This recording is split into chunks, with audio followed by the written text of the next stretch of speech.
Alors, je suis Laurent Zelbauer, je suis président du collectif SLM, une association qui a été créée il y a de ça plus d'un an et demi. Et on fait des maraudes à Marseille pour les nécessiteux, on fait des petits déjeuners, on fait des maraudes lundi soir pendant l'hiver. Et on fait aussi des colis alimentaires aussi.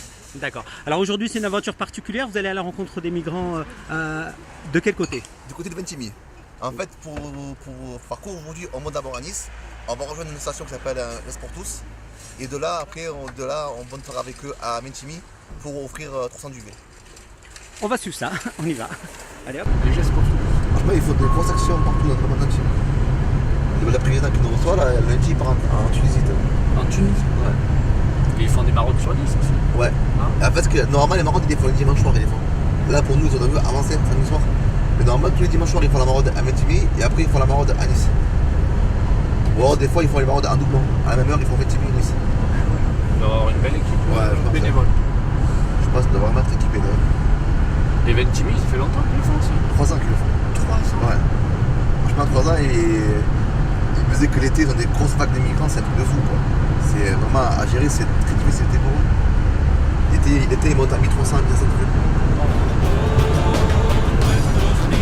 C'est fou, hein.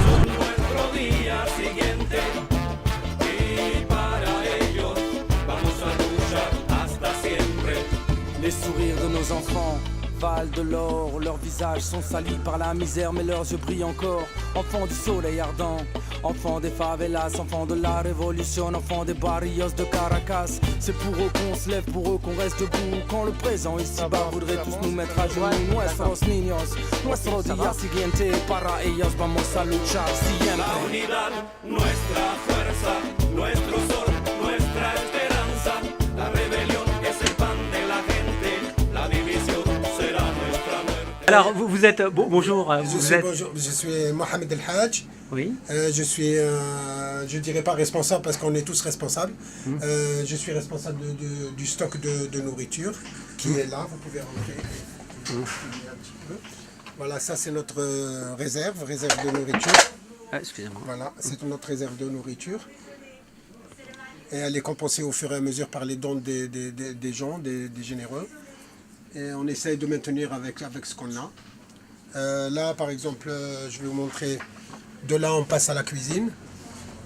Et là, bon, ça c'est le stock de frigo, de congélateur. Il y a de la viande dedans, c'est des congélateurs où on congèle la viande, le poulet, tout ce qui doit être congelé, la moitié. Là, c'est la cuisine. C'est notre chef cuisinière qui est en train de préparer pour les deux maraudes qu'on doit faire. Nadia, donc c'est elle qui prépare à manger pour les deux maraudes. Celle d'aujourd'hui, donc on va aller à Ventimille. Et elle est en train de préparer un début de cuisson pour demain. D'accord, ça va. Parce que demain on n'aura pas le temps. D'accord. Voilà. Okay. Et ça, ici, on dépose tout ce qui doit partir pour la maraude de ce soir. Les salades, les douceurs, tout le matériel, par exemple des yaourts, du lait, de l'eau, nos tables, machin, et tout le bon stock ici dehors, de façon que ça reste frais et dispo pour l'arrivée, Inch'Allah. Pourquoi vous investissez dans cette association, en dehors de cette ambiance qui a l'air assez sympathique? Il y a le sérieux. Et le sérieux, c'est simple, c'est quand on est capable d'empathie. L'empathie, c'est une vocation. La vocation d'aider les autres, on est avec. Et c'est plus fort que soi, donc quand on s'investit pour aider les autres, on s'aide soi-même. Tout à fait. Et l'investissement de soi, quand on est soi-même en difficulté, ça permet de relativiser. On s'aperçoit qu'il y a plus malheureux que soi. Et ça vous sort des situations qui sont dramatiques, personnelles, et qui vous font évoluer vers du positif en sortant les autres. Nadia, c'est quoi? Pourquoi votre cheminement vers cette association? Exactement la même chose qu'à Kamel. On est tous dans le même bateau. Non mais là c'est une réponse à la Cheb Khaled, comme il a dit lui. C'était un peu, c'est un peu ça. C'est tout ce qui est empathie, altruisme. On est là pour aider. Puis c'est notre devoir d'aider notre prochain. Donc ma foi, c'est rien d'exceptionnel ce qu'on fait. On est juste là, on est des êtres humains, on est citoyens du monde et puis on aide les gens en difficulté. Et il n'y a pas de mots en fait, parce que voilà, on le vit pleinement. Ça fait partie de nous-mêmes et puis ce que vous expliquez, comment vous respirez, comment vous dormez, c'est naturel. Donc ce qu'on fait, c'est exactement comme ça. Pendant que Brahim Djebali, président de l'association, briefe ses partenaires, Amel Nadia et le reste de l'équipe Un Geste pour tous s'affairent également pour assurer un déjeuner à l'équipe d'Assala. Dans une ambiance intergénérationnelle, on recharge ses batteries avant d'aller servir les réfugiés de l'autre côté de la frontière. Jaou, c'est ça, vous dites oui, la bien ambiance. Ouais, Ouais. c'est ça, Je ne sais pas comment on dit l'ambiance. Comment on dit l'ambiance en arabe? Jaou. On alimente nos peurs qu'en détournant Jaou, c'est nos regards de nos belles valeurs qui ne seraient pourtant qu'un devoir. Et si l'on apprenait à se prendre la main, à se voir autrement que des inconnus qui ne font rien, des histoires. Y a-t-il un cœur qui s'élève pour que tout le monde soit d'accord? Là, c'est ça, vous êtes du quartier? Un cœur qui D'accord. prenne la relève, quelqu'un qui vienne. D'accord. C'est ma terre où je m'assois, ma rivière, l'eau que je bois, qu'on n'y touche pas. C'est mes frères autour de moi, mes repères et ma seule voix, qu'on n'y touche pas. Non. Ma terre où je m'assois, ma rivière, l'eau que je bois, qu'on n'y touche pas. C'est mes frères autour de moi,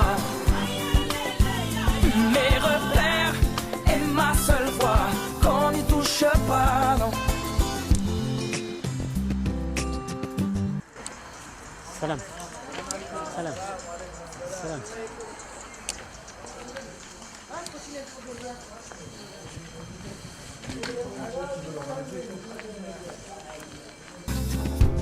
C'est mes frères autour de moi, mes repères, alors qu'on n'y touche pas, qu'on n'y touche pas. Brahim, alors, vous êtes le président de l'association. Expliquez-nous son origine, pourquoi elle a été fondée et vos actions actuelles. L'association Un Geste pour tous a été fondée en 2014, en mars exactement. Donc c'est une association d'aide humanitaire, apolitique et religieuse, qui a pour but de venir en aide aux orphelins, aux opprimés, aux personnes les plus vulnérables, dans les 4 coins du monde, en commençant par Nice, là où elle a été créée, là où on réside, et ensuite en se décalant à la frontière à Ventimille, là où nous sommes aujourd'hui, pour les migrants. Et sur le Maghreb, Proche-Orient, en Asie, en Afrique également, donc dans les 4 coins du monde, dans les situations d'urgence, mais également dans les situations où la pauvreté est extrême. Donc elle a été fondée tout simplement parce que partager, c'est ce qui donne un sens à la vie, et c'est ce qui fait partie de la vie, le partage, l'entraide, puisque beaucoup de gens attendent après nous. On a la chance, nous on a cette chance d'être en bonne santé, d'avoir des moyens physiques, des moyens financiers, on travaille, on est en bonne santé. C'est une forme c'est une sorte de reconnaissance, de redistribuer ce que notre Seigneur nous a donné. Voilà ma philosophie de vie, et sachant qu'on aide tout le monde sans faire de distinction ni de race, ni d'origine, ni de couleur, ni de religion. D'accord.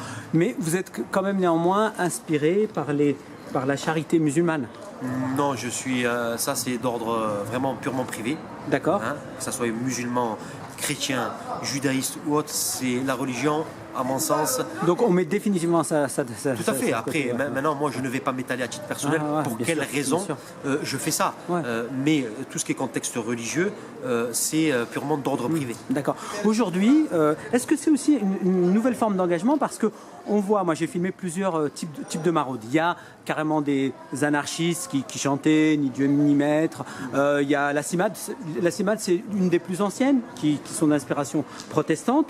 Aujourd'hui, alors il y a aussi dans la nouvelle génération issue de l'immigration une volonté de s'investir pour des causes humanitaires, alors qu'à un moment on les voyait plutôt entrer au début des années 90-2000 dans les partis politiques. Aujourd'hui, il fuit un peu les partis politiques. Il y a beaucoup d'abstention dans les quartiers, parce que votre association est dans un quartier.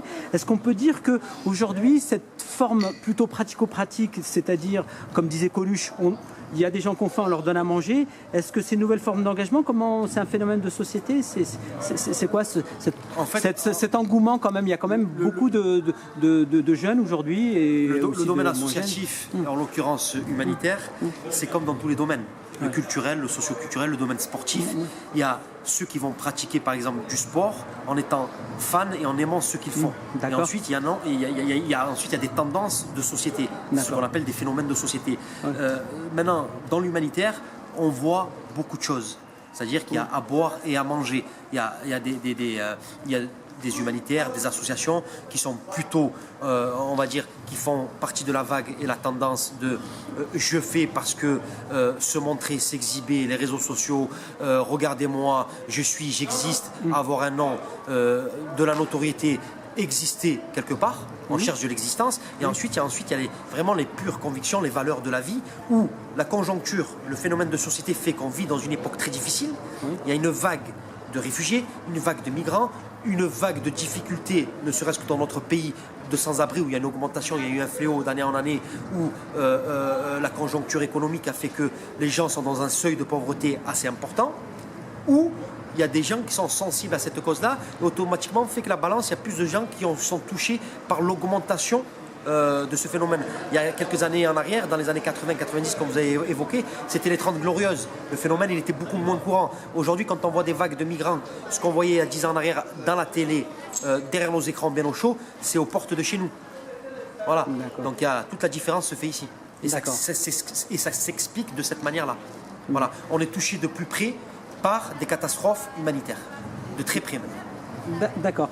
Donc ça a démarré quand, cette association-là? Elle a démarré en mars 2014. En mars, elle fait 4 ans, sachant qu'aujourd'hui, on a fusionné avec l'association Cœur et Acte, qui est dans la même philosophie, dans les mêmes convictions humanitaires, pour avoir plus de force et être plus performant, plus percutant, et essayer de sauver plus de vies.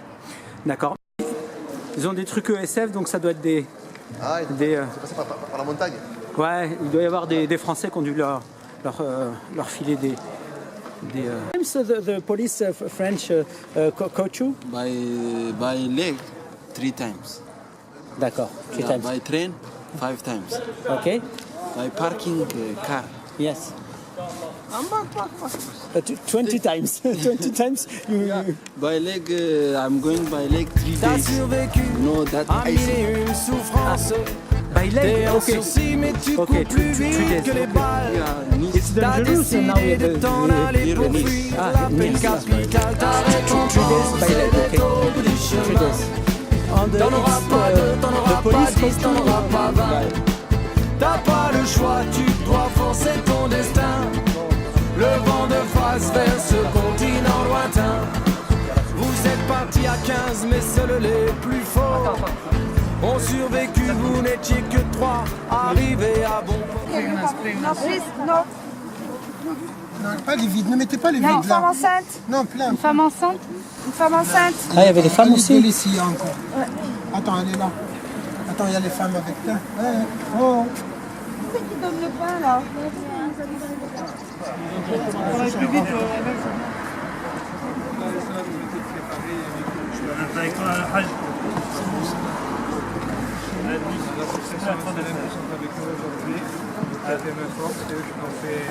Le don des duvets, gants, des chats.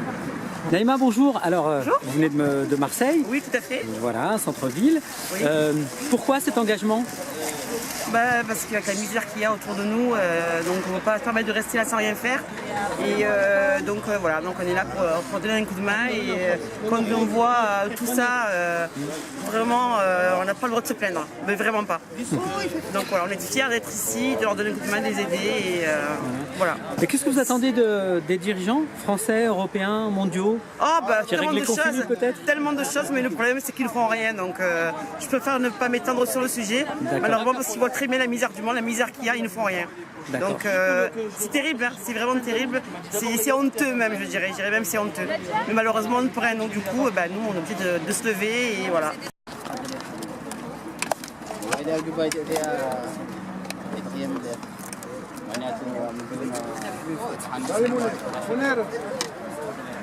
N'inquiétez pas, salam, ça va? Vous venez d'où? Where are you from? Pardon? Hein? Eritrea? Ok, ok, thanks. Toi le voyageur, toi l'étranger, assalamu alaikum. Assieds-toi donc parmi nous, viens manger. Assalamu alaikum. Non, mais non, quand même. Toi qui as parcouru un si long chemin. Assalamu alaikum. Je me mets les cuillères sur les Assalamu alaikum.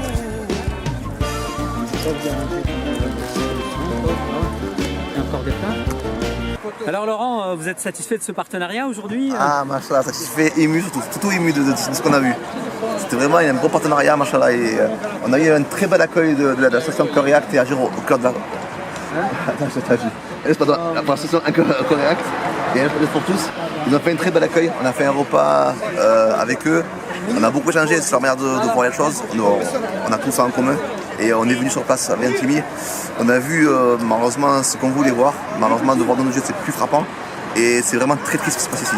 On est à une demi-heure de la France, on est en Europe. Et puis il y a des gens qui dorment comme ça dans des conditions qui sont vraiment. Même d'animaux, ils vivent comme ça.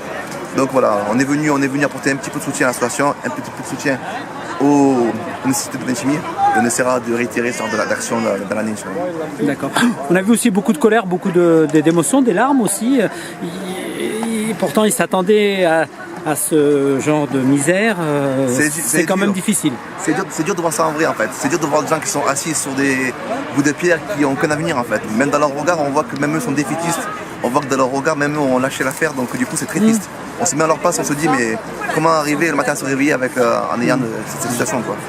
Je suis Nadia, je fais partie du collectif en tant que bénévole. Et je participe aujourd'hui à l'opération spéciale pour Ventimille.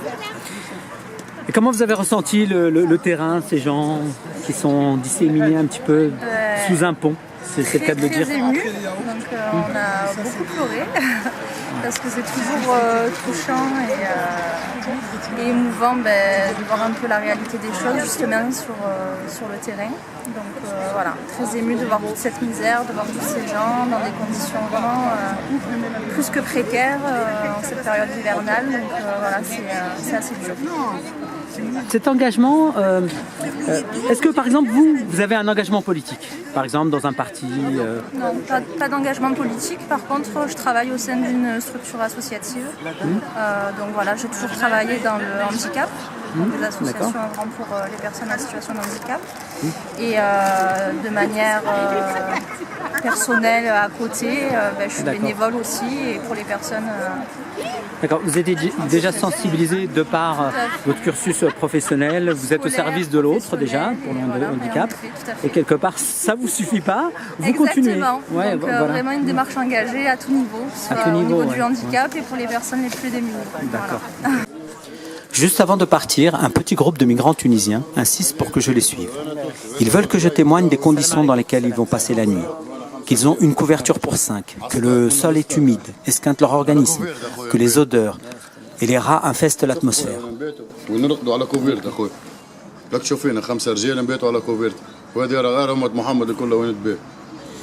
والاخر يجي قلنا ب 150 اورو نعديكم خويا زاد ما قالش بيا ربي منين جينا احنا 150 اورو باش يعني 450 600 اورو 750 اورو 5 رجال منين باش يجيبوهم انا باش تعديهم فرش خويا شوف الحاله كيفاش نرقدوا هذا وين نرقدوا وين وكا بدون الماء بدون الماء ونقبينه من هنا نشربوا فيه اوكي شفتوا خويا هاك تشوف الوضعيه هاك تشوف الحال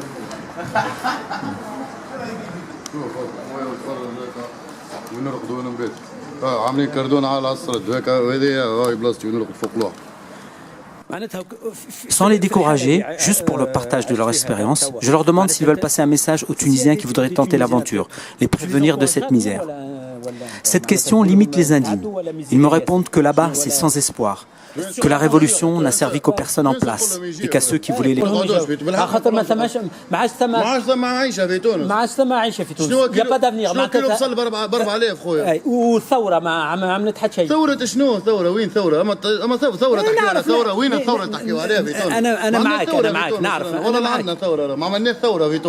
D'accord.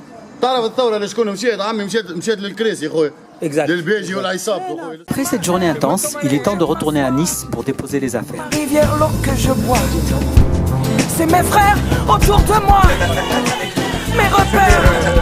Alors qu'on n'y touche pas, qu'on n'y touche pas. J'ai pas que ça là. Tout est stocké. Donc là, Laurent, ce qui est resté en duvet, voilà, expliquez-nous alors un peu le bilan de l'action. Parce que Parce que la récolte, elle a été faite pour Ventimille. Donc du coup, on part du principe que dans la Nia, les gens donnaient pour Ventimille. Donc Inch'Allah, on va tous laisser les duvets ici pour que eux, demain, quand ils vont remonter à Ventimille, ils vont continuer à donner à ceux qui n'ont pas eu. Et tous les dimanches, quand ils monteront, ceux qui n'ont pas eu de duvet, parce que malheureusement c'est un peuple migratoire, donc du coup, après ceux qui ont les duvets, ils partiront ailleurs. Et ben, les nouveaux arrivants auront des duvets pendant quelques semaines encore. Le temps d'épuiser le stock. Salim, t'as sorti ta calculatrice, t'as calculé ta hasanat, t'as gagné combien de hasanat On oublie un peu facilement d'où l'on vient, d'où on part. Ça nous arrange de perdre de temps en temps la mémoire. Quand il y a danger, on regarde son voisin. C'est bizarre, sans voir qu'on l'a peut-être laissé trop longtemps à l'écart.